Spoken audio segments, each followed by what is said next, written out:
Do you really think they'd let El Chapo out of prison just to check his knees? Of course not. And that's just the tip of the iceberg in this wild saga. Jay-Z just released a surprising new statement after a civil lawsuit connecting him and Sean Diddy Combs to a teenager's case was dismissed. This story is heating up quickly, and the shocking details are definitely something you don't want to miss.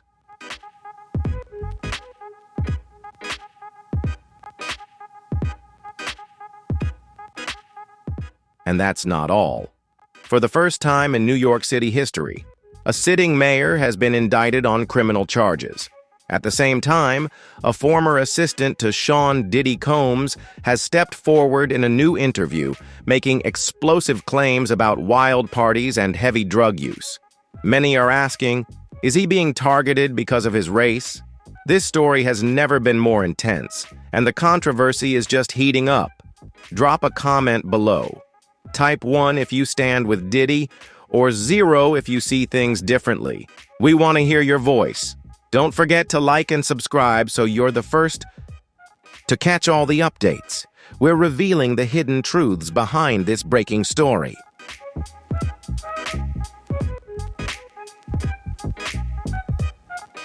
Do you really think they'll let El Chapo out of prison just to check on his knee? Of course not. In other major news, Jay-Z has released a fresh statement after a civil lawsuit linking him and Sean Diddy Combs to an incident involving a teenager was officially dismissed. That's a big headline tonight. And for the first time in New York City history, a sitting mayor has been criminally charged. Meanwhile, a former assistant to Diddy has come forward in a new interview, making shocking claims about wild parties and heavy drug use. He says they were forced to perform for hours in front of others.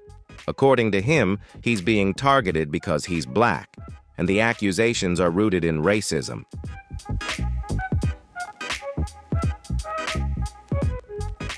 A newly leaked recording reportedly captures Diddy in conversation with Jay-Z and his son. And what Diddy says is truly shocking. How did he know he was going to be taken to the hospital? And what part, if any, did he play in the dismissal of Jay-Z's case? Do you think I won't come for you from the inside? He allegedly said. He also contacted a witness, someone already linked to several bizarre incidents. So why is Oprah staying silent? Why did Ellen suddenly relocate to another country? There are claims that he's urging people to intimidate witnesses or offer hush money. At this rate, don't be surprised if no one shows up in court to testify.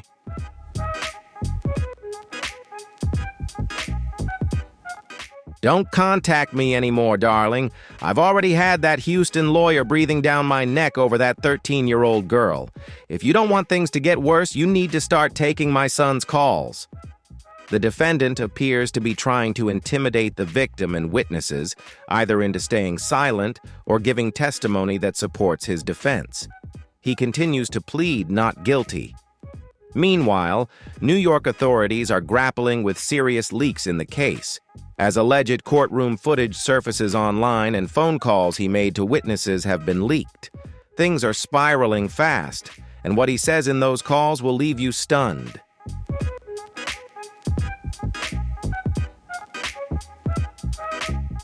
Recently, the district attorney revealed that Diddy had been reaching out to witnesses from behind bars, one of the key reasons his bail was denied.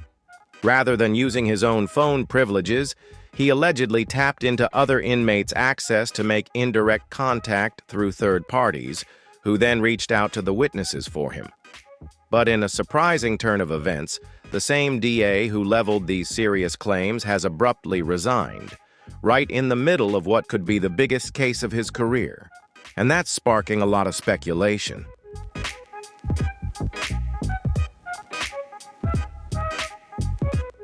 All right, let's break down this crazy phone call that's been blowing up online. Quick disclaimer, folks. I'm just reacting to content I found on the internet. At this point, everything you're about to hear should be taken as rumor, gossip, or someone else's opinion. This video is purely for entertainment purposes, and all content is completely fictional.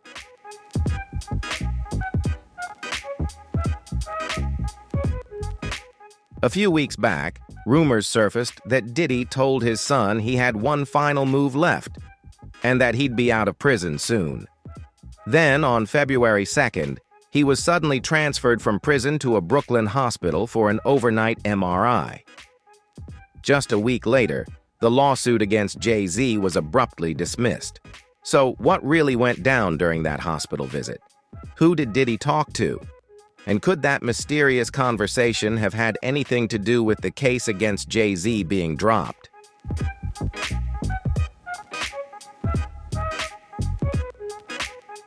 Come on, do you really think they let El Chapo out of prison just to check on his knee? Of course not. He had to dig a tunnel and ride a bike just to break free. So why was Diddy escorted out in the dead of night? We keep circling back to the same question. What's with all the secrecy? Are we supposed to believe it was just for an aspirin? Help me, Dr. Hendricks. Look, every inmate gets a routine medical check within 14 days of arriving. So what made this one so different?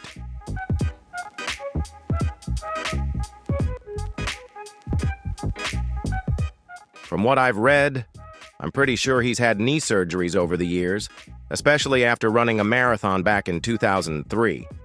So yeah, maybe they took him out for an MRI. But let's be real, prison hospitals don't have that kind of equipment. Maybe they scheduled the appointment weeks or even months in advance and planned for him to leave at 1 a.m. under the radar. But seriously, does that sound like a plan they'd actually go with? Hendricks, I know you're loyal to MDC, but come on. Walking out of MDC just because your knee's acting up?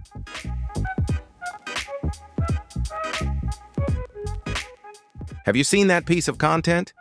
Jay-Z is speaking out with a new statement after the civil lawsuit accusing him, and Sean Diddy Combs involving a teenager was dismissed. The woman had filed the suit back in October, claiming that Jay-Z, real name Sean Carter, and Combs assaulted her after an awards show in 2000 when she was just 13 years old. Both Carter and Combs have denied any wrongdoing.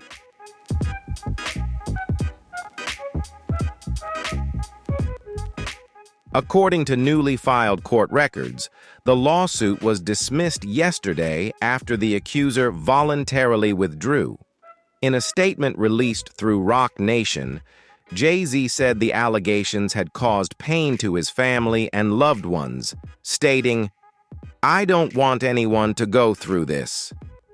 He added, "These frivolous, fictional, and terrible accusations have been dismissed. This civil lawsuit was baseless and never had a chance."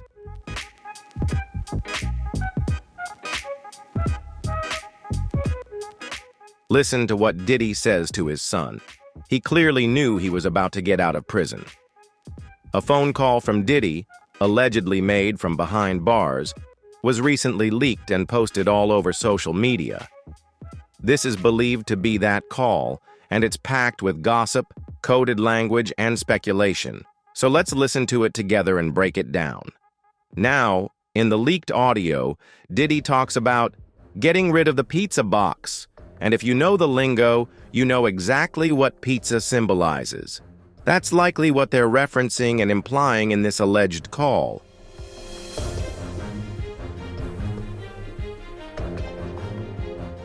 For those who don't know, pizza, and I'll keep this clean, is a coded term that's been linked to disturbing topics involving children and trafficking. Now, in this alleged phone call, Diddy starts mentioning someone named Jay. Some people are speculating that could be Jay-Z, but there's no confirmation on that. At the same time, he starts talking about recycling plastic. I have no idea what that means. If you've got any theories, drop a comment and let me know. Everyone out there is staying quiet, like completely silent. Yeah, exactly.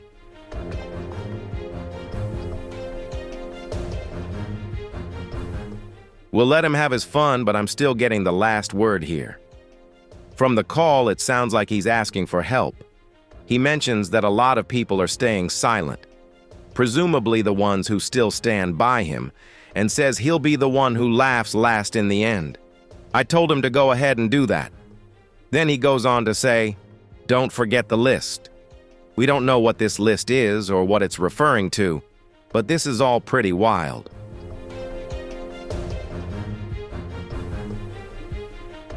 Do I think this is legal? There's still no confirmation on whether this is legal or not, but this is reportedly the main call where he's pressuring the victim to drop the lawsuit against both Jay-Z and himself. If that's true, then who authorized his release in the middle of the night? How dangerous could someone like Diddy really be? Especially when prosecutors were already aware that he was trying to contact witnesses, yet still allowed him to leave in the dead of night. Diddy's phone records allegedly show that he reached out to and threatened victims. So why hasn't more been done to stop him?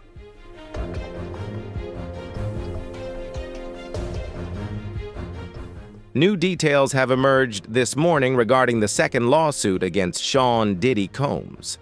Prosecutors now allege that from behind bars, Combs has been attempting to reach out to potential victims and witnesses. Phil Lipoff from ABC joins us with the latest on this story. Good morning, Phil. Good morning, Gio. Diddy's lawyer is making a third attempt to get him released on bail. However, this time, the prosecution presented evidence to the judge about the efforts they claim the rap mogul made while incarcerated, trying to influence everyone from potential jurors to alleged victims.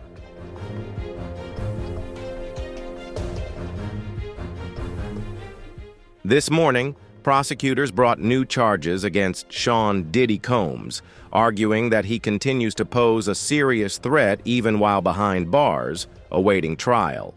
In a filing submitted to the court late Friday, prosecutors detailed the actions they say Combs has taken while in custody to contact potential witnesses and sway public opinion in hopes of influencing jurors.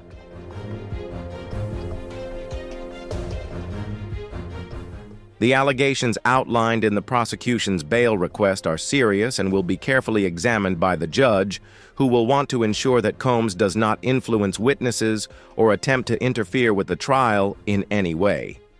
Combs has pleaded not guilty to charges of extortion, trafficking for prostitution, and sex trafficking, and he denies any wrongdoing.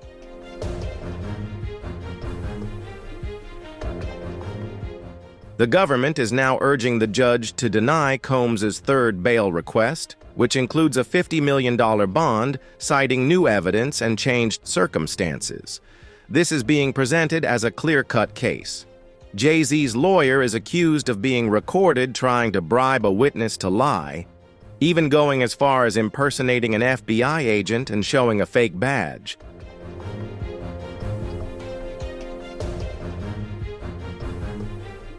That's a federal crime, and the evidence is said to be on tape.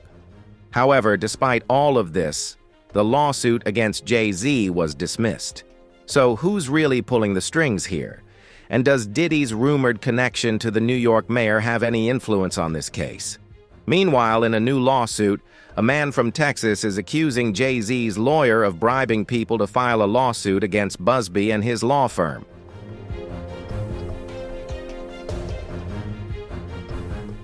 This 13-page lawsuit was filed on January 3rd in Harris County, Texas.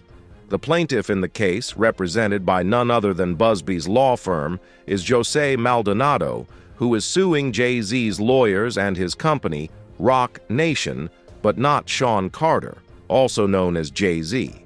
According to the lawsuit, the defendants include Marcy Bryan Croft, her law firm MJ Legal, Rock Nation, and the law firm representing Jay-Z, Quinn Emanuel Urquhart and Sullivan.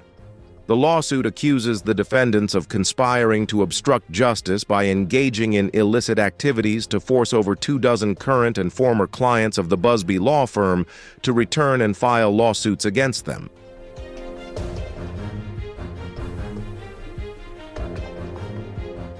The lawsuit claims that Rock Nation financed the alleged efforts. while lawyers Marcy Croft and Quinn Emanuel's law firm were accused of orchestrating the entire scheme.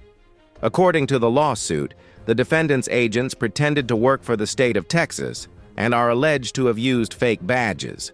If he was involved in that, how could he have gotten the keys to the city? To me, that's just insane.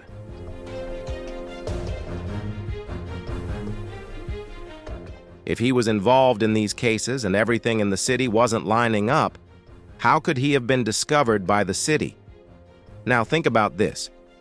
If they've been investigating the mayor since 2014, there were also investigations going back to a year, maybe 2009 or 2011. They say he was around 9 or 11 years old at the time. One of those people might have been responsible for the federal surveillance of either Diddy's interactions with the mayor or the mayor's interactions with Diddy, which could have led the feds to monitor both of them in some way.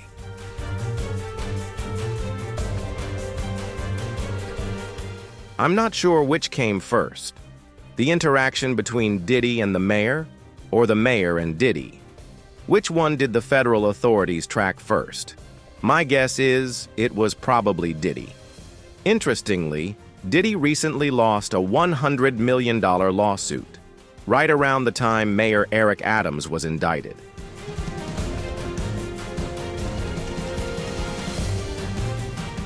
How is it that both Diddy and his close friend Mayor Adams are facing legal troubles at the same time? Is this really just a coincidence? Even with Diddy under investigation, Mayor Adams still handed him the key to the city. Could this be a calculated move to clean up Diddy's image? Breaking news tonight. For the first time in New York City's history, a sitting mayor has been indicted for a crime. ABC News reports that Mayor Eric Adams has been indicted by a federal grand jury. The exact charges remain unclear, but federal agencies have been investigating Adams and his staff, issuing subpoenas for documents and mobile phones.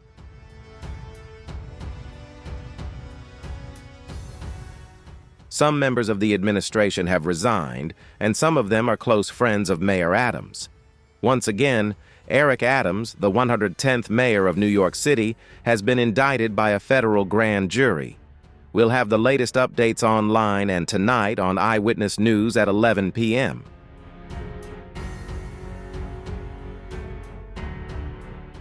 Breaking news at 5 p.m. Diddy's legal troubles are escalating tonight after a judge ordered the music mogul to pay $100 million to a Michigan man who claims he was sexually assaulted by Combs in 1997. According to court documents, Derek Cardalou Smith alleges that Combs drugged and then assaulted him at a party at the Holiday Inn in Detroit. However, Combs never responded to the lawsuit in court. On Monday, the judge ruled that he must pay $10 million per month starting in October. What do you think about this decision? Leave your thoughts in the comments and share the video so everyone can follow this shocking case. Don't forget to like and subscribe to stay updated with the latest news.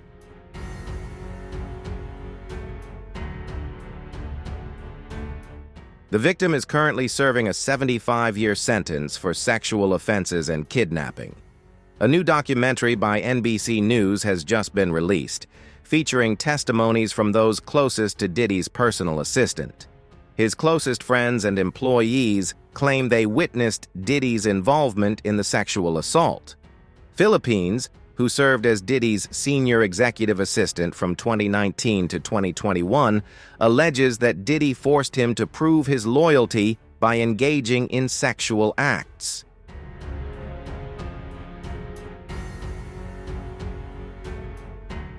In one incident, Diddy is accused of grabbing Pines by the shoulder, massaging him, and pushing him toward a woman lying on a couch with a condom, demanding that he do the same. What really happened during those extravagant drug-filled nights known as the Wild King Nights? This 32-page lawsuit, reviewed by several media outlets including Rolling Stone, appears to have been filed in Los Angeles by a man named Philip Pines, who claims he worked for Diddy from 2019 to 2021.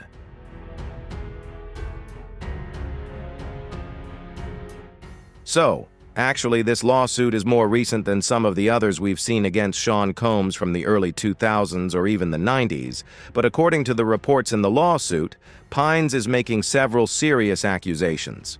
Before we dive deeper into this, because there's a lot to unpack, you might be wondering, what does that name mean? What are we talking about when we mention the Wild King Knights?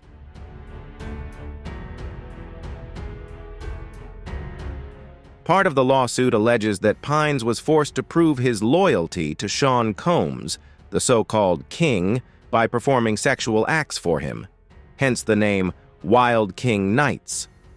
The lawsuit even claims that PANICS was treated like an animal, being made to play fetch as a way to demonstrate his loyalty. A former assistant to Sean Diddy Combs has also spoken out in a new interview, making fresh accusations about wild parties and drug use.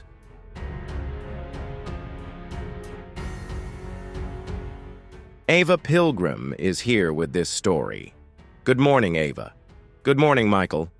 By now, most of us have probably heard about these infamous parties. Diddy's former assistant is now providing detailed information about what he refers to as the Wild King Knights. This morning, new details are emerging from the world of Diddy before his shocking arrest. The entertainment mogul is now sitting in prison, facing charges of sex trafficking and federal extortion. It's become a circus.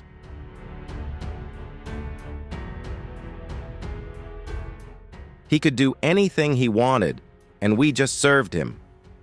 Phil Pines, who was Diddy's senior executive assistant from 2019 to 2021, says that during his time working for him, the boss would ask him to buy supplies for parties known as the Wild King Knights. Pines recalls often receiving a long list of items, including lights, alcohol, marijuana, and movies.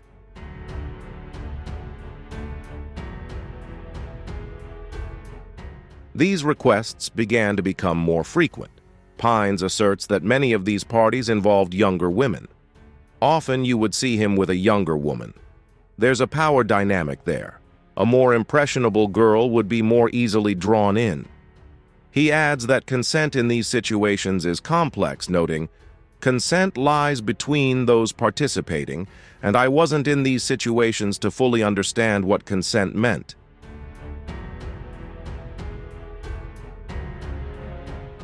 After Philip Pines' statement was made public, Diddy announced plans to sue NBC for $100 million over the documentary. Many believe this move is an attempt to silence the victims and cover up the truth. It is also speculated that this legal pressure contributed to the delay of 50 Cent's documentary about Diddy.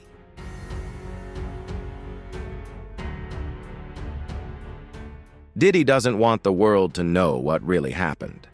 Sean Diddy Combs is suing NBC for $100 million over the Peacock documentary about him. According to documents obtained by E! News on February 12th, the founder of Bad Boy Records filed the lawsuit against NBC Universal for $100 million after Peacock, the streaming service owned by the media company, released the documentary Diddy, The Making of a Bad Boy.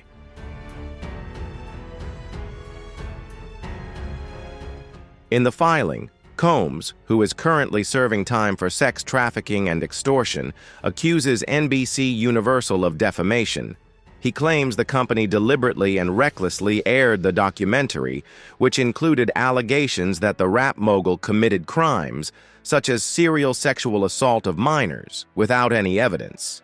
The filing states, "In creating and airing these false statements along with others, the defendants sought only to exploit the public's thirst for scandal, without regard for the truth, causing harm to Mr. Combs' right to a fair trial." What's most interesting is that no matter what Diddy does, the so-called shocking tapes of him will still be played in court.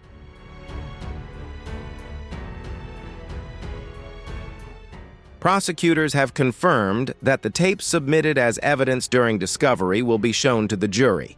In fact, some of these recordings have already been played before a jury in a separate case. The source of these shocking tapes, Courtney Burgess, a close friend of the late Kim Porter, is said to have handed them over to the FBI when the trial began and the jury convened. Will they be shown to the jury? Absolutely. Will they have to watch it in court? Definitely. 100% in court, in front of a room full of people.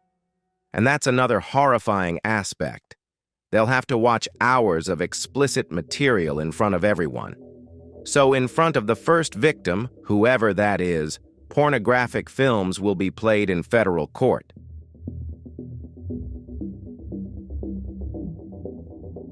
And the first victim has been made aware of this. Oh, 100%.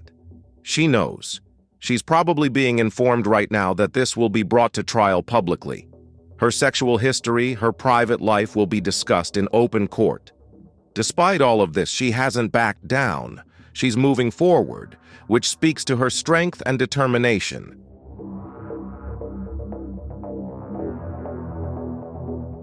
Don't forget this. It doesn't matter whether she wants to participate or not. This isn't a civil case. It's a criminal case. She could tell the federal authorities, "I don't want to participate," and their response could be, "We don't care. This is a crime." The crime is against the United States, not just against her. They keep referring to her as Victim 1. But don't forget she is also a witness to a crime. So it doesn't really matter if she refuses. If she says, "I don't want to participate," their reply would likely be, "We don't care. Go to the stand and testify."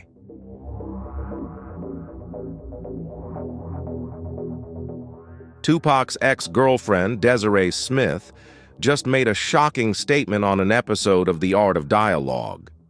Desiree dropped some bombshells related to Diddy, claiming she knows the victims who were allegedly assaulted by him. One of these victims, she says, was attacked in retaliation for catching Diddy in the act.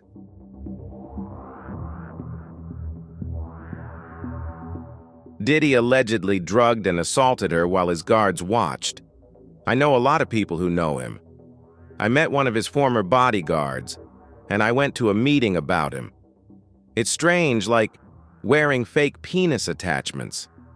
I also met a girl who once took photos for him, a cute young girl from Canada, and she and I went on vacation together. A few months later, she told me about something she saw happen at his house in the Hamptons. A few months after that, she said she hung out with his bodyguards and entourage, and someone drugged her. She didn't know what happened.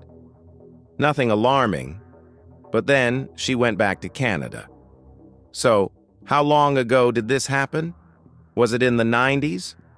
No, this happened in the 2000s, maybe around 2004 or 2006, somewhere in that range.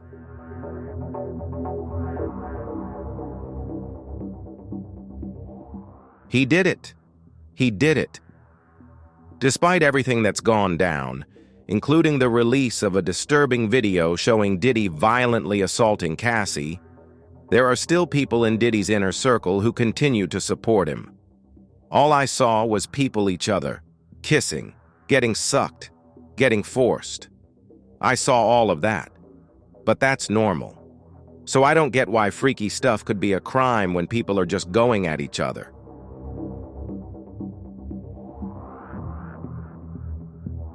A bunch of rich people doing lines of coke, partying hard, and going wild with each other. If that makes me a freak, then I'd happily go back to it. I miss being that kind of freak. I've always been drawn to fame, to that celebrity energy. That's what made the wild times so exciting for me back then. Just being around stars, all the actors and actresses like it was nothing. They were doing their thing, using that powder, and it was all just casual. Like, "Hey, what's up? You good? Yeah, me too." That was the vibe. And honestly, I loved every second of it. Maybe I'm just nostalgic or losing it, but back when I was young and in the middle of it, man, it was such a blast.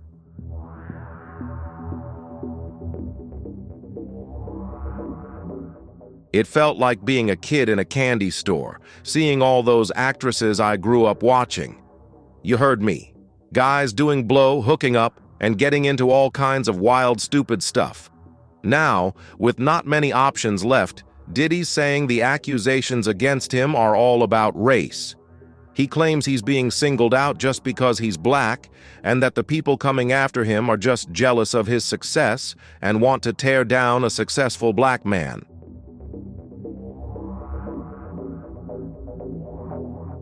Recently, Diddy's legal team filed a motion to have the charges against him thrown out, arguing that racial bias played a role in the prosecution. Sean Combs is asking the judge in his federal case to dismiss one of the charges, claiming he's being targeted because he's black and that the charge is rooted in racism. Today, we're taking a closer look at Combs' argument and how strong his chances are. Welcome to Crime Fix. I'm Angat Levy.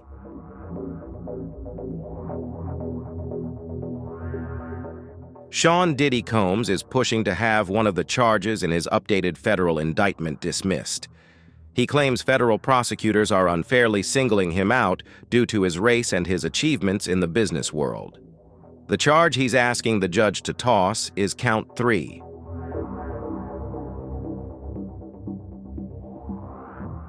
In the general population, people facing charges like domestic violence or child abuse typically don't fare well, and Diddy is reportedly doing everything he can to remain in a special housing unit for his own protection. Still, the conditions in the jail are far from comfortable. One judge famously described them as notoriously horrific, and some judges have even become reluctant to send non-violent offenders there at all.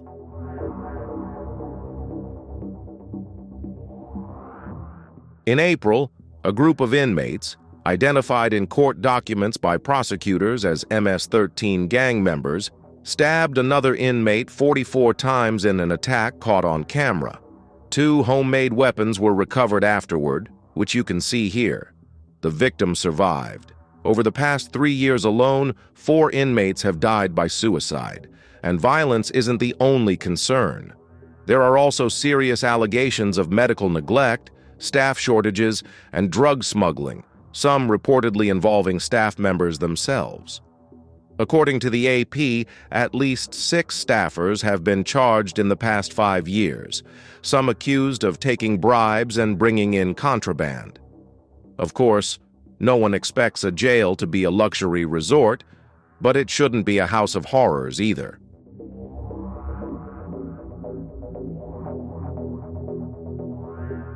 Diddy says his life is in danger because of his time inside. He claims other inmates are targeting him, looking to take him down due to the serious allegations he's facing. The troubled and violent Metropolitan Detention Center in Brooklyn, where Sean Diddy Combs is being held, was raided by federal authorities today. They're investigating the facility over deplorable conditions, widespread drug smuggling, escalating violence, and a series of inmate deaths. Eyewitness News reporter Darrell Miles is live at the scene in Sunset Park, working to uncover what's really happening.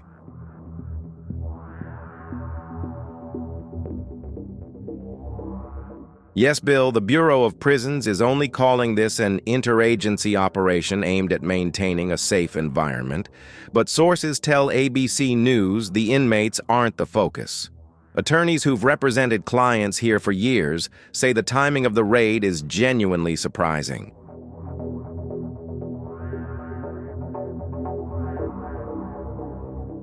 Thank you for watching the video. This is definitely a surprising turn of events that could change everything. The Bureau of Prisons has only released a statement saying, "This is an interagency operation to maintain safety," but is that really the full story? And why do the lawyers believe this could be a turning point? What's your take on this case?